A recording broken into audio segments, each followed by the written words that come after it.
하나님의 자비하심과 긍휼하심이 무궁하심으로 우리를 진멸하지 아니하시고 흑암의 권세에 있던 저희들을 끌어내사 사랑의 아들의 나라로 옮겨주시며 또한 그 안에서 구속 곧 제사함을 받게 하시며 하나님께서 우리에 대한 사랑을 확정해 주신 아버지께 영광과 찬송과 존귀를 드립니다. 우리가 이 보배를 질그릇에 가졌으니 이는 능력이 심히 큰 것이 하나님께 있고 우리에게 있지 아니함을 알게 하려 하심이라. 우리가 사방으로 우겨싸움을 당하여도 쌓이지 아니하고 답답한 일을 만나도 낙심하지 아니하며 핍박을 받아도 버림받지 아니하며 거꾸로 어떤 힘을 당하여도 망하지 아니함은 우리가 항상 예수 죽인 것을 우리 몸에 짊어지면 예수의 생명이 우리 몸에 나타나게 하려 하심이라. 우리 산자가 항상 예수를 위하여 죽음에 넘기오면 예수의 생명이 우리 죽을 육체에 나타나게 하려 하심이라. 아버지 감사합니다. 하나님의 섭리 가운데 이 더 드림교회를 세우시고 우리 각 지체들을 불러 모아주시니 감사합니다. 특별히 또한 우리 목사님 성령으로 충만하게 하시고 또한 능력으로 함께하여 주시옵소서. 그 말씀을 전가하실 때 성령의 나타남과 능력으로 더하여 주심 감사드립니다. 이 말씀을 받는 저희들은 심령을 새롭게 하여 하나님의 기뻐하시고 선하시고 온전한 뜻이 무엇인지 분별하여 하나님을 기쁘시게 하며 100배, 60배, 30배 열매 맺는 귀한 성도들 되게 하옵소서.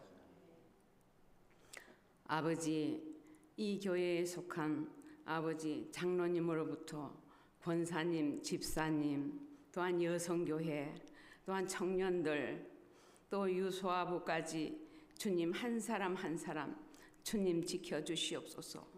그 마음을 붙들어 주시옵소서. 그리하여 그들이 말씀을 먹고 자라나 믿음으로 말미암아 하나님을 기쁘시게 하는 저희들 되게 하옵소서. 모든 일을 할 때에 사람의 생각대로 하지 아니하고 하나님의 생각으로 성령의 인도함을 받아 하나님의 기쁘신 뜻을 이루는 저희들 되게 하여 주시옵소서. 그리하여 지체가 연합하여 그리스도의 한 몸을 이루는 저희들 되게 하옵소서. 아버지, 특별히 우리 교회에 속한 어려움 가운데 있는 지체들이 있습니다. 고난 가운데 있는 지체들이 있습니다. 병마 가운데 있는 지체들이 있습니다. 한 사람 한 사람 주님 붙들어 주시고 고난 가운데 주의 율례를 배우게 하시며 하나님의 뜻이 어디 있는지 분별하는 저들 되게 하옵소서. 아버지 하나님, 병마에 있는 자들 특별히 주님 치료의 강선을 보내주시옵소서. 그리하여 치료를 받게 하시고 외양간에서 나온 송아지와 같이 기뻐 뛰며 아버지를 영화롭게 하는 저들 되게 하여 주시옵소서. 특별히 이 새벽 예배를 아버지 하나님 축복하여 주시옵소서. 이 새벽 예배를 통하여 하나님께서 저희들에게 하시고자 하시는 모든 것들이 이루어지게 하시고 저희들은 이 가운데 은혜를 받고 아버지께 영광 돌리는 귀한 시간 되게 하옵소서. 감사하고 예수님의 이름으로 기도드렸사옵나이다.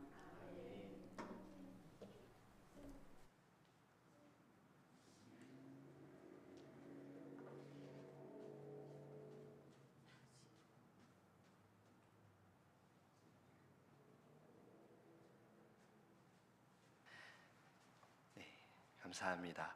하나님께서 오늘 우리에게 주신 말씀 같이 보도록 하겠습니다. 요한복음 6장 9절에서 13절 말씀입니다. 요한복음 6장 신약성경 6장 9절에서 13절 말씀, 우리 함께 보도록 하겠습니다.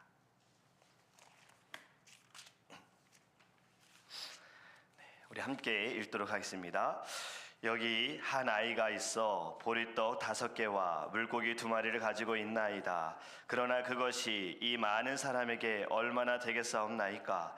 예수께서 이르시되 이 사람들로 앉게 하라 하시니 그곳에 잔디가 많은지라 사람들이 앉으니 수가 5,000명쯤 되더라.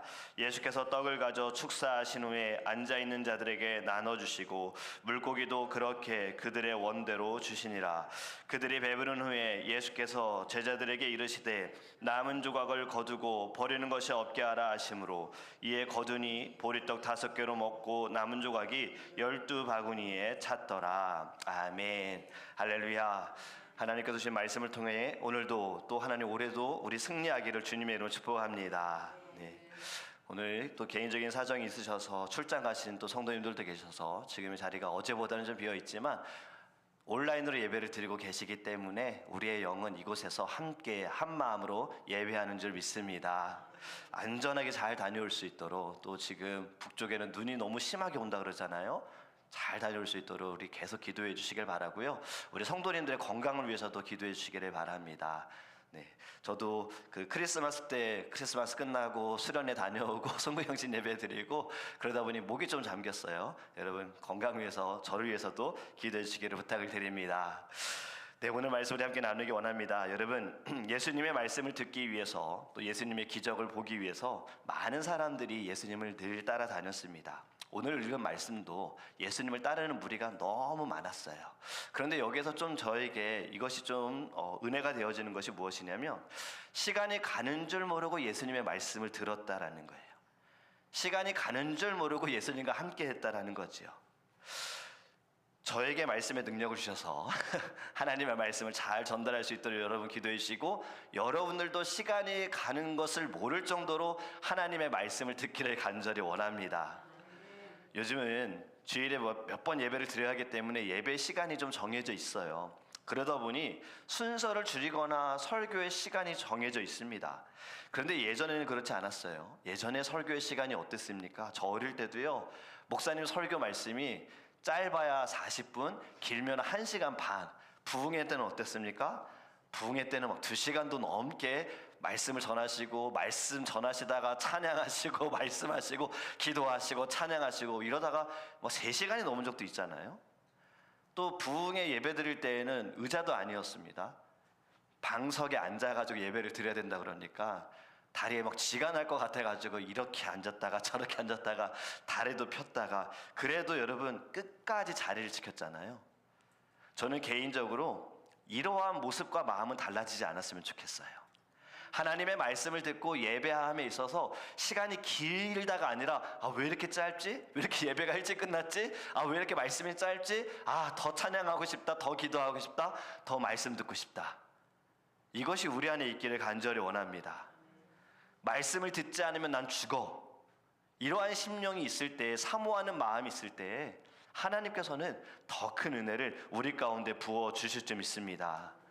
예수님을 따르던 자들, 이들 가운데에는 말씀을 듣기 원해서 따르는 이들도 있었고, 기적을 통해서 고침받기 원하는 사람들도 있었고, 또는 구경하고 싶어서 예수님이 어떻게 고치시는가 보자, 야 신기해, 이래서 따라다니는 사람들도 있었을 거예요. 그런데 여러분, 그래도 중요한 것은 이들은 주님과 함께 시간을 보냈다는 겁니다. 주님 곁에 있었다라는 거지요. 여러분, 주님 곁에 있을 때 축복을 받게 될 줄 믿습니다. 주님 곁에 있을 때 은혜 가운데 있는 것이죠. 저는 여러분이 어떠하든 예배 자리에 있기를 원해요. 여러분이 어떤 상황 가운데 있을지라도요, 기도의 자리에 있기를 간절히 원합니다. 여러분 혹시 이런 간증 들어보셨습니까? 어떤 분이 너무나도 어렵고 힘들어서 내 삶에 나를 도와주는 사람들도 없고 뭔가 잘 되어지는 것도 없고 살아서 뭐하나, 이런 생각을 가지고 있는 사람이요, 한강으로 가는 길에 갑자기 어디선가 찬양 소리가 들리고 뭐 어떤 소리가 막 들려서 자기도 모르게 끌려 들어간 거예요. 교회인 거죠. 뒷자리에 앉아가지고 가만히 이렇게 찬양하는 것도 보고 말씀도 들어보고 기도하는 가운데 이러한 마음을 갖게 된 거죠. 내가 보잘것없는 자가 아니구나. 예수님이 누군지는 모르지만 나를 위해 죽었다? 나는 그런 가치가 있는 자구나. 그 마음에 어떤 느낌이, 뜨거움이, 따뜻함이 있어서 이분이 예수님을 만난 거예요.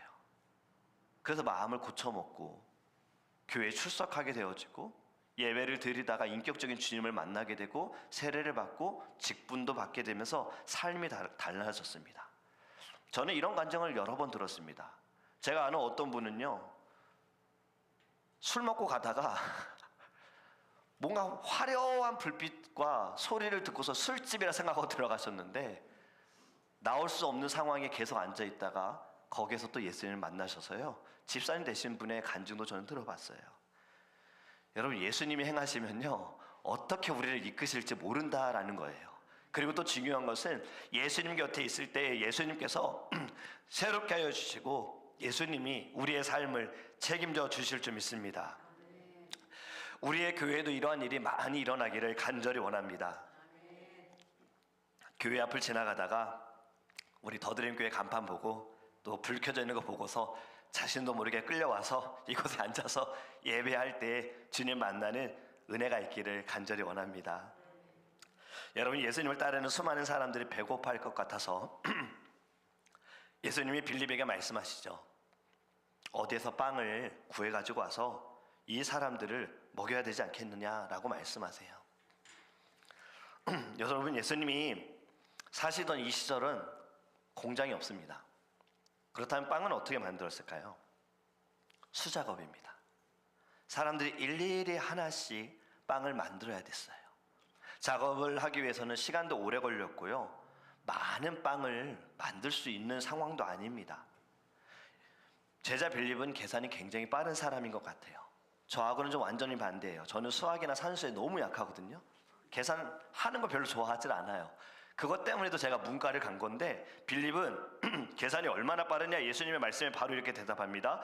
이 사람들에게 조금씩 먹게 한다 하더라도 빵 200데나리온의 가치, 이걸 가지고도 충분하지 못하다. 이미 계산이 딱 떨어지는 거예요. 200데나리온으로도 먹일 수 없다라는 거죠. 여러분, 한 데나리온은요, 한 사람이 하루 종일 일해서 버는 돈이 한 데나리온이에요. 그렇다면 200데나리온은 200명이 다 같이 하루 일해서 버는 돈이거나 한 사람이 200일을 일해야 벌 수 있는 큰 돈입니다. 적은 돈이 아닌 거죠. 지금 빌립은 사람 숫자를 보니까 이거는 굉장히 많은 숫자인 거죠. 지금 우리가 아는 숫자가 5,000명이라고 하는데 남자의 숫자만 5,000명입니다. 이때에는 남자만 계수했고 성인만 계수를 했거든요. 그렇다면 여인과 아이들까지 다 합치면 10,000명이 넘을 수 있는 숫자인 거를 빌립이 보고서 야, 이거는 200데나리온으로도 살 수 없다라고 예수님께 이야기하는 거예요. 근데 여러분, 예수님은요 이것을 모르고 질문하셨을까요? 예수님이 아무리 저처럼 숫자가 약하다 하더라도 이거는 약한 사람도 딱 봐도 압니다. 이 많은 사람을 먹일 수 없다라는 거. 예수님은 다 아셔요. 다 아시면서 예수님이 이런 질문을 빌립에게 하신 겁니다. 그 이유 6절에 말씀하고 있습니다. 이렇게 말씀하심은 친히 어떻게 하실지를 아시고 빌립을 시험하고자 하심이라. 예수님 다 아시면서 빌립을 시험하기 위해 이 질문을 빌립에게 하신 겁니다. 그리고 예수님이 아는 대로 빌립은 그대로 대답한 거예요. 200데나리온, 그 정도의 돈으로도 살 수 없어서 먹일 수도 없습니다라고 말한 거죠. 여러분, 예수님이 원하는 답은 무엇이었을까요? 예수님은 빌립에게 어떠한 답을 듣기를 원하셨을까요? 저는 아마 이것이 아닐까 합니다. 주님, 저희가 가진 것은 비록 적지만 주님께는 뜻이 있는 줄 믿습니다. 주님, 저의 좁은 생각으로는, 저의 계산으로는 이 많은 사람들을 먹일 수 있는 방법은 없지만 주님께는 능력이 있는 줄 믿습니다. 여러분, 우리는 예수님의 불가능한 상황 가운데에도 주님이 우리에게 원하는 대답은요 바로 믿음인 거예요. 믿음으로 반응하기 원하시는 거예요. 주님이 원하시는 답을 말씀 속에서 찾아서 주님께 드리는 저와 여러분이 되기를 주님의 이름으로 축복합니다. 옆에 있는 안드레가 아이를 데리고 오지요. 그 아이가 가지고 온 것이 무엇입니까? 보리떡 5개와 물고기 2마리, 하나의 도시락을 가지고 왔어요. 하지만 안드레도 계산해 보니 이 적은 것으로 많은 사람을 먹일 수 없다라는 것을 그도 알아서 9절에 그가 이렇게 말합니다. 여기 한 아이가 있어 보리떡 5개와 물고기 2마리를 가지고 있나이다. 그러나 그것이 이 많은 사람에게 얼마나 되겠사옵나이까. 보리떡 5개와 물고기 2마리, 굉장히 작은 양이라는 거예요. 적은 양이라는 거죠. 이것은 이 많은 사람들을 먹일 수 없다라고 안드레도 이야기합니다. 여러분, 그렇지 않습니까? 보리떡 5개와 물고기 2마리, 소식가인 저에게는 많은 양일 수 있어요. 그런데 아이의 어머니가 무슨 생각으로 아이에게 도시락을 싸줬을까 좀 생각을 해보면 아이의 엄마가 아이를 더 잘 알겠지요. 어쩌면 그 양, 보리떡 5개와 물고기 2마리는 이 아이에게 딱 맞는 양이거나 아니면 엄마의 마음으로 조금 더 먹어라, 남겨도 좋으니까 더 먹어라 하는 그 정도의 양일 거예요. 성경에 기록되어 있지 않기 때문에 확실하진 않지만요, 확실한 것은 10,000명 이상 이 자리에 있는 사람들이 먹을 수 있는 양은 아니다라는 겁니다. 그런데 성경은요, 이 아이가 누구인지, 이 아이가 몇 살인지, 누구의 아들인지 하나도 알려주지 않아요. 그런데 아이는 무슨 생각으로 이 적은 음식을 가지고 왔을까? 소년에게는요, 바로 믿음이 있었던 거예요. 빌립과 안드레 제자들도 가지지 못한 믿음이 이 아이에게 있었다라는 거죠. 이 아이는 이러한 마음이지 않았을까요? 예수님께 가지고 나오면 예수님이라며 어떠한 방법을 통해서 예수님은 행하실 거야라는 믿음. 여러분, 만약에 그 믿음이 있지 않았다면 음식을 가지고 나왔을까요? 저는 제 입장에서 한번 생각을 해보면요, 소심한 저에게 이 적은 음식 가지고 예수님께 나가지 못했을 것 같아요. 괜히 나갔다가 예수님 곁에 있는 제자들에게 이상한 소리나 들을 수도 있고 사람들이 또 이상하게 볼 수도 있을 것 같아서 그냥 조용히 있다가 아무도 보지 않는 곳에서 나 혼자 이거 먹어야지라고 저는 그랬을 것 같아요. 그런데 이 아이는 그러지 않았어요. 그리고 또 이런 생각도 해보게 됩니다. 여러분, 지금 숫자가 10,000명 이상이라 그랬잖아요. 그 10,000명 이상 가운데 도시락 가지고 있는 아이가 이 아이 한 명밖에 없었을까요? 정말 그랬을까요? 물론 우리는 정확히는 알 수 없지만 저는 그렇지 않았을 것 같아요. 예수님을 따르는 사람들 가운데 분명히 먹을 것을 가지고 있는 자들이 있었을 것 같아요. 그런데 다른 사람들은 다 가만히 있었어요. 여러분, 배고프면 힘들어하는 것이 사람이잖아요. 어떻게든 내 배를 채워야겠다라고 생각하는 것이 사람이잖아요. 점심에 밥을 먹고 배가 불러서 나 오늘 저녁은 건너뛰어야지 라고 말하다가도 저녁 시간이 되어지면 무엇을 먹을까 고민하는 게 사람이잖아요. 사람은 이 먹는 것을 굉장히 중요하게 여기는데 이 많은 사람 중에 과연 도시락 가지고 있는 아이가 정말 이 한 명일까?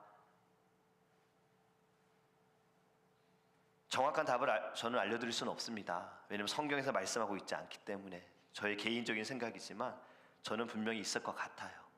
그런데 이 아이의 생각은 다른 사람들과는 달랐고 또 저하고도 달랐습니다.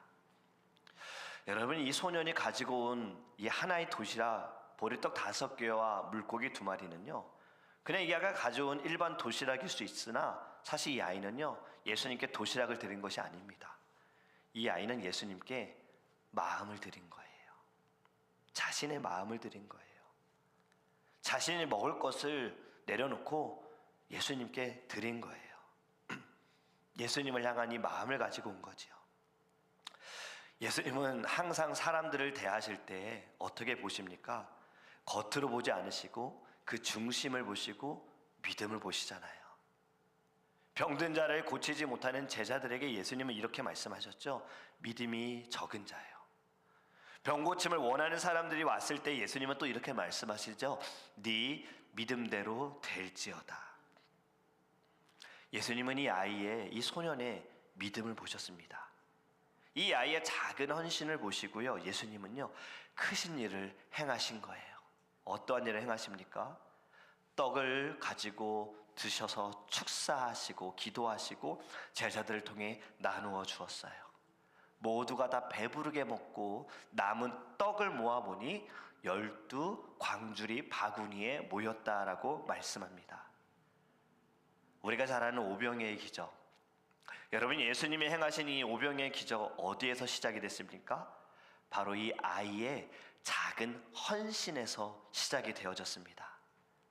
자신이 가지고 있는 것을 혼자 먹어도 뭐라 할 사람이 없습니다. 자기 혼자 먹어도 부족할 수 있을 수 있고 괜히 적은 것을 가지고 와서 어른들에게 꾸중을 들을 수도 있는데 아이는 믿음을 가지고 예수님께 자신의 마음을 올려드린 거예요. 이 작은 헌신으로 여러분 그 자리에 있는 모든 사람들이 다 축복을 누렸습니다. 여러분들의 작은 헌신과 여러분들의 작은 기도가, 여러분들의 섬김이요, 하나님은 여러분들만 축복하시는 것이 아니라 여러분들과 함께하는 모든 사람들도 주님은 축복하여 주실 줄 믿습니다. 그것이 우리를 주님이 축복의 통로로 사용하여 주시는 거예요. 그렇게 여러분, 저는 보잘것없습니다. 주님, 저는 연약합니다. 저의 과거를 보면요, 내세울 것이 없습니다. 여러분, 잘난 사람이 어디 있겠습니까? 그리고 주님은요, 꼭 그런 사람은 쓰시지 않으시더라고요. 예수님은요, 하나님은요, 꼭 넘어지고 쓰러지고 때로는 손가락질 당하고 때로는 부끄럽고 연약하고 깨어지고 상처투성인 자들을 주님은 오셔서 안아주시고 감싸주시고 싸매어주시고 고쳐주시고 치유하시고 그리고 사용하여 주십니다. 그것이 저와 여러분인 거예요. 그렇게 여러분, 올해는 우리가요, 우리 주님께, 주님 작은 저라도 주님 사용하여 주심에 감사합니다, 이 마음이 있기를 원해요. 주님, 저는요 잘난 것 아무것도 없고 뛰어난 것 아무것도 없지만요, 저는 제 안에 예수님이 계신 게 너무나도 기쁩니다. 감사합니다. 주님, 저를 사용하여 주소서. 이렇게 고백하기를 간절히 원합니다. 어제의 말씀처럼 우리의 헌신이나 재능이 미비하게 느껴질지 모르더라도 하나님은 그것을 통해서 하나님의 나라를 확장케 하여 주십니다. 중요한 것은요, 우리의 헌신의 크기가 아닙니다. 중요한 것은요, 그것을 통해서 일하시는 하나님의 능력인 거예요. 작은 헌신, 이 작은 아이의 마음까지도 받으시는 주님께서 우리의 마음도 주님이 기뻐 받으실 줄 믿습니다. 주님의 손에 들여지는 이 작은 것이 어떻게 놀라운 역사를 이루는지 여러분, 올해는 여러분들의 삶에서 경험하기를 주님의 이름으로 축복합니다. 우리 함께 기도하기 원합니다. 여러분, 첫 번째로 기도하기 원하는 것은요, 주님, 저에게도 이 아이와 같은 믿음이 있기를 원합니다. 하나님, 저의 성격으로 보면요, 소심할 수 있고 두려울 수 있어서 내가 가진 거 이거 너무나도 작은데 주님이 기뻐하실까? 나의 모습은 너무나도 연약한데 주님이 나를 사용하실까? 그것은요, 여러분, 사단이 주는 마음이에요. 주님은요, 여러분을 이미 다 알고 계십니다. 여러분의 과거도 아시고요, 여러분의 마음도 아시고요, 여러분의 모든 상황과 조건도 주님은 다 아십니다. 그럼에도 불구하고 저와 여러분을 부르셨습니다. 주님이 우리에게 원하시는 답이 무엇입니까? 주님, 저는 부족하지만 믿음으로 가겠나이다, 믿음으로 따라가겠나이다, 믿음으로 순종하겠나이다. 주님이 원하시는 답을 드릴 수 있도록 주님 제 안에 믿음을 부어 주시옵소서. 우리 함께 주여 부르시고 통성으로 기도하겠습니다.